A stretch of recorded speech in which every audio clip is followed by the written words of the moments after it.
Hi, my friend, it's Pat Sloan here. We are on the Harrisonburg day for our quilt along, the holiday Hoopla day, and I've got a little spin around the studio. So show you some other things that I've been working on, because that's one of the things that I do here is show you just everyday stuff that I do as far as making and quilting and a little bit of cross stitch. So today is also Sock Monkey Day. Oh my goodness. I'm so excited about Sock Monkey Day because I know there was Sock Monkey fabric printed, and I'm sure there's a few patterns out there with sock monkeys on it as well. So if you have a quilt with sock monkey fabric or images on it, share it in our community page today, Quilt Along with Pat Sloan. I can't wait to see. They're so cute. I had one, but it was donated, so I don't have that anymore to show you. But it was fun to wear. It was fabric. It was just the fabric put into a patchwork quilt, but it was so fun to use that fabric. Okay, Harrisonburg. This, if you're just sort of catching up with what it is a sew along that my friend Wendy Shepard and I are hosting as a fundraiser for the Virginia Quilt Museum. We are both Virginia quilt makers, and we thought this would be a super fun fundraiser to take one of the quilts from the museum collection, and I will go ahead and put a picture here while I'm talking of the original quilt. It's by the Spitzer sisters, and I had a video the other day which you can do the playlist and see, where I interviewed Alicia, the executive director, about the quilt, and she told us all about the original quilt. So today is the first I am seeing my blocks up. I have not put them on the wall until just now for this video because I wanted to wait and do it with you. Oh my goodness. They are so incredible. Now, this is not all of it. We are on the fourth row today, 4. And the fourth row block for mine with my sleepover fabric is this one. So that's the color combination for today's block. So you're doing 5 blocks. It's a, how many? 1, 2, 3, 4, 5, 6. Yeah, 5 by 6. So there's 5 across and six rows. So we're on row number 4, which I've been checking off over here so I can keep track. But there we go. Just so cool. Like, my design wall is not big enough, obviously. So you're going to have to see it in sort of portions until the whole thing is sewn, because I don't have a way to put the whole thing up there. It is a good size quilt. Now, today I want to show you the little cornerstones. So this is what the Spitzer sisters did when they made their quilt. They put these cornerstones in there. And a cornerstone is a quilt term that means between the sashing you have this block of some sort. It could just be a square, it could be a patchwork block like this is, it could be like some applique, but it is something that we call these cornerstones.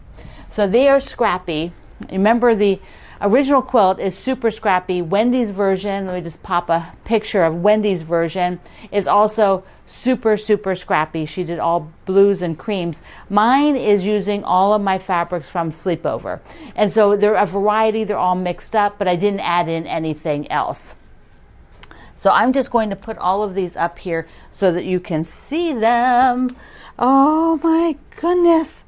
This is so exciting because I just, you don't know what something is going to look like. You hope it's going to be amazing. Look, we had a digital. Wendy did a digital version of mine, plus several others you can see on the project page of how the colorations are. So that just makes it, doesn't it? It just makes it. So this week you're going to do your 4th row of blocks and start working on these little guys. There'll be 2 more rows of blocks, and then we will talk about the border, which will probably be like a couple of the weeks. I forget. We have like about 5 more weeks, I think, total to work on this together.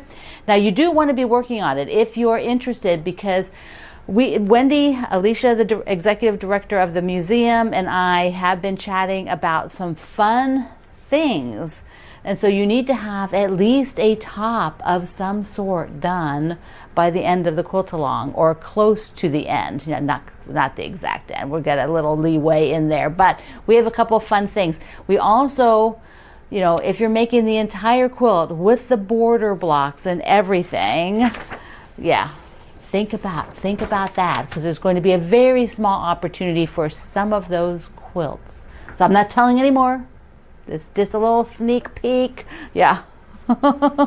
Okay, so we're going to do holiday hoopla now on the other side. For holiday hoopla, we are on the block number 6 of 9 blocks. There it is. We are doing the coffee, the little coffee quilt. It is called Perk It Up. Look, here it is. One of these very tiny ones. I added buttons to make it really cute. There's a little Eiffel Tower. I want to do a tribute. There's a lot of coffee days, either with the specialty coffees or just coffee in general. So I decided that this would be the October coffee. October 1st is the coffee day that I picked to celebrate in the book, because each of them is celebrating a holiday that might be just a little different, like we do here. So we're doing the pinwheel blocks, and we will do 16, like the pattern says there. I said 16 pinwheel blocks. Now with my fabric I'm using, this French General fabric, there are limited color range, so it has the cream, the reds, the taupes, and the grays. So it's really just the kind of the 4 colorways. And I originally thought, I would just do taupe, but after looking at the other blocks, which we'll look at here after I make this one, we'll look at them all together. I'm just not using the taupe, and so I thought at this point I am just going to reserve it. Maybe I might put it in some sashing. Maybe it just might not even be used, and I'll just be working with these. So I decided to use the cream. It'll make it a little bit brighter block. With the red, since there's so many pinwheels. Okay, so this is what I did. Now, to make it easier on myself, I did 2 of each, 2 pinwheels of each fabric set. So I picked, like, here we go. Picked these 2 fabrics. These will make 2 at a time, and I have to have 2 sets of them to make 2 pinwheels. So here is one of the finished pinwheels. And you can see on the back, I decided to press open that final seam because I think it just makes it nicer to go through that middle. So, and I used the clapper. So I left the clapper on there till they totally cooled, and it made them nice and flat. So that worked out super, super good. Okay, so I have all of these still to do. So I did only 4, and I have them all cut.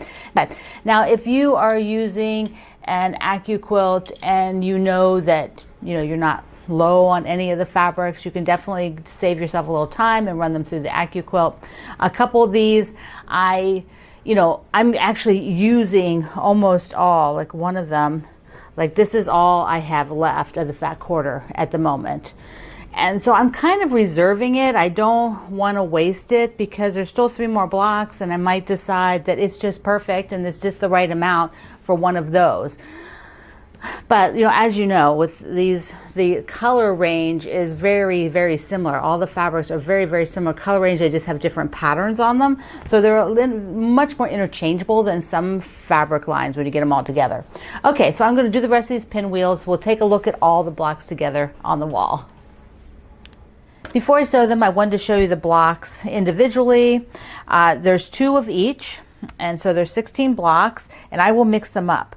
But I wanted to show them side by side so that you could take a look at them. And because these red fabrics are basically the same shade of red, I mean, it is, that is how it looks. Yours will probably have a little bit more high and low contrast if you're using a bunch of different color fabrics or different shades of the same fabric.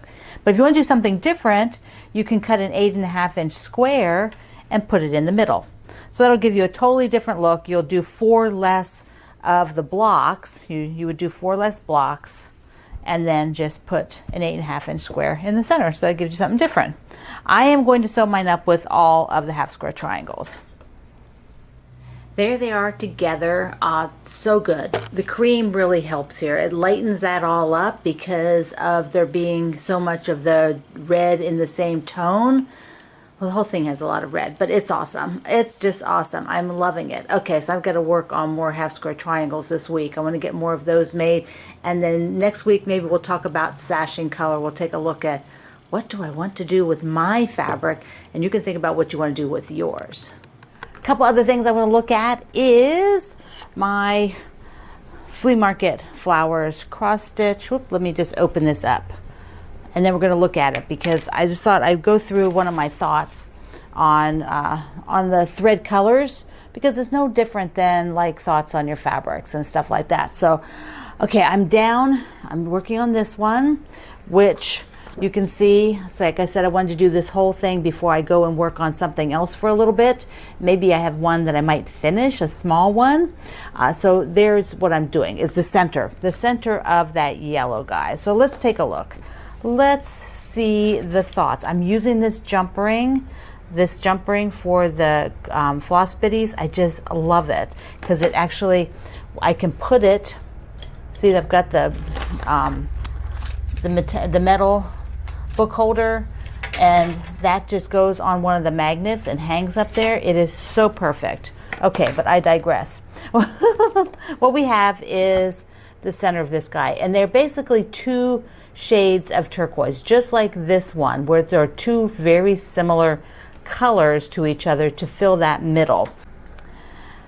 What I found is that when I did like this, here you can see it over here, when I did this one, those two shades are very, very similar. And so you don't, unless you're really up close, it kind of just looks like maybe a variegated, or like the lighting is just making it look different. Versus on the other flower here, where you can see the light and the dark a lot better. And I'm thinking I'm going to go even lighter than that. Pick the lighter out of here and the darker out of here and do my center, because it's in every other stitch is the color. And I've just learned that I just need to have a bit higher contrast for myself. The other thing is, that isn't the fold that makes that look weird. Somehow I messed up this side. I'm going to have to undo that one and correct it. It's like, let's talk about that a second, because I am a pretty asymmetrical person. I like things that are just, they don't have to be always like, symmetry is not my gig. It's really not. I don't mind things being sort of out of sync. But when an entire project is based on symmetry, if I just have one unit like that leaf out of balance, that bugs me.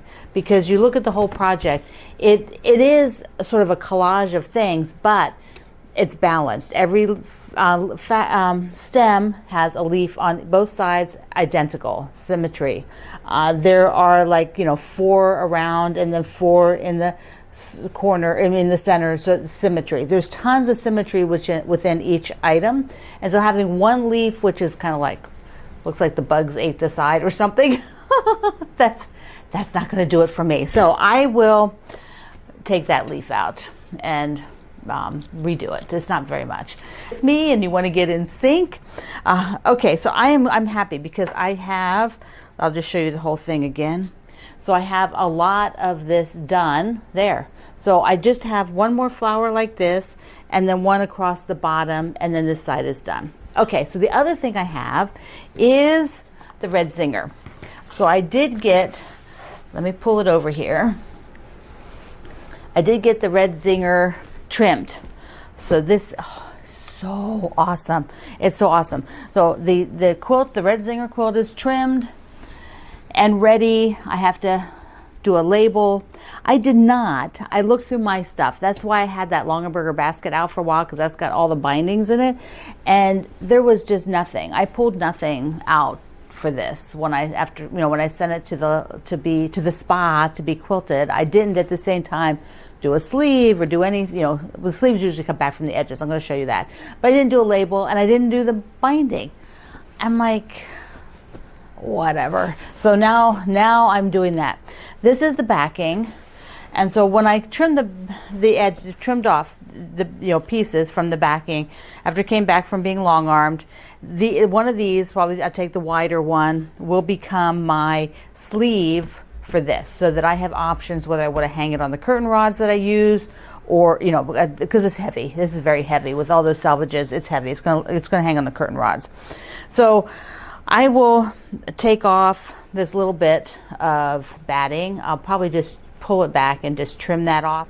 So I've been known to take the rotary cutter and work on just taking this batting off of here. So the way I would do that is when I do it like this is very carefully. I use it to just sort of slice. It's got to be a sharp and pretty new rotary cutter blade, and I just pull.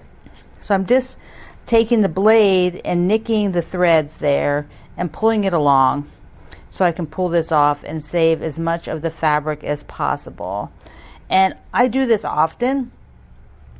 Sometimes it can be take a little bit longer because they do test stitches, or the if it's an automated thing, it has to go up and over, so you get a little bit more stuff. Like here is a little bit more. See that you can see that all that will come out, but it really doesn't take that long. I've found that if I have the fabric part on the ground, down flat, and then I'm pulling the batting and slicing as I go like this, it works pretty good. And then I can get the whole range of the length, like whatever the length is. So if there's a bit more of it, it just can take like right there's a bit that was like a test area or a turn area. So there we go. And I can just go along, and then there'll be sections that'll be super easy and get that all off of there, because I don't really want to waste that fabric. Most of this is a pretty wide piece of fabric, so either I'll cut it up, I'll use one for the sleeve, or then I'll cut it up into 2.5-inch squares because I love this fabric, and maybe I'll just put some of it in the scrap bag too. All right, so that is the sleeve and the cutoff part I have to deal with, but now I need to deal with the binding. So I have to have black and white stripe, but okay, that says Barbie. We can't use Barbie. I don't want Barbie. So I think maybe what my issue is I don't have a lot of black and white stripe. I don't have the big piece. I don't have a big piece of any black and white stripe. You've got to be joking. You have got to be joking, because I'm putting binding on. Okay, well, that's a predicament. Okay, so what I'm going to do, that's not enough, and that's angled. I don't really want angled. So I'm going to measure out these two guys. This one is, I think, more of a basic, but I would want to just order if I don't want to have to order. So if I don't do stripes, and this one there might be enough. It's got like 1/2 yard. I do single binding, so 1/2 yard might be just fine. I think this one is less. It's got a piece out of it. Yeah. Oh yeah. See, look at that. There's not enough of this one. I don't think I have black and white stripe anywhere else. How did I end up? Okay, well, that happens, right? You think you have something, and then you used it for something else. I'll check and see if I don't have a piece somewhere around, but if not, I'm going to try to squeeze it out of this one, the binding for the red Zinger. Okay. Let's wrap it up on the other side of the table. Don't they look great together? Here it is up close. Oh, this reminds me of like a vintage quilt. I would think like a whole quilt like this, maybe with some reds that were a little lighter, a little darker sprinkled in, but just that whole concept, that would be so fun. Although I think I'm done with that many pinwheels at once. Let's be honest, that's a lot of pinwheels, I know, but it looks so good. Doesn't it look good? Okay, my block a day is the parrots. This is a Tulip pink fabric that I used in another project last year. So I had extra piece, and it goes in for my block a day. Okay, you're going to do Harrisonburg, and our fundraising tally right now is at $23,850 as of the other day, when Alicia, the executive director of the museum, wrote Wendy and I and gave us an update. So thank you everybody so much. You can still buy your Harrisonburg pattern. Here's the single block. That's what it looks like up close. So that's what I did my green pillow with, remember? Okay, I love you, my friend. Mwah. Thank you for being here in the Sloan Zone. I will see you online.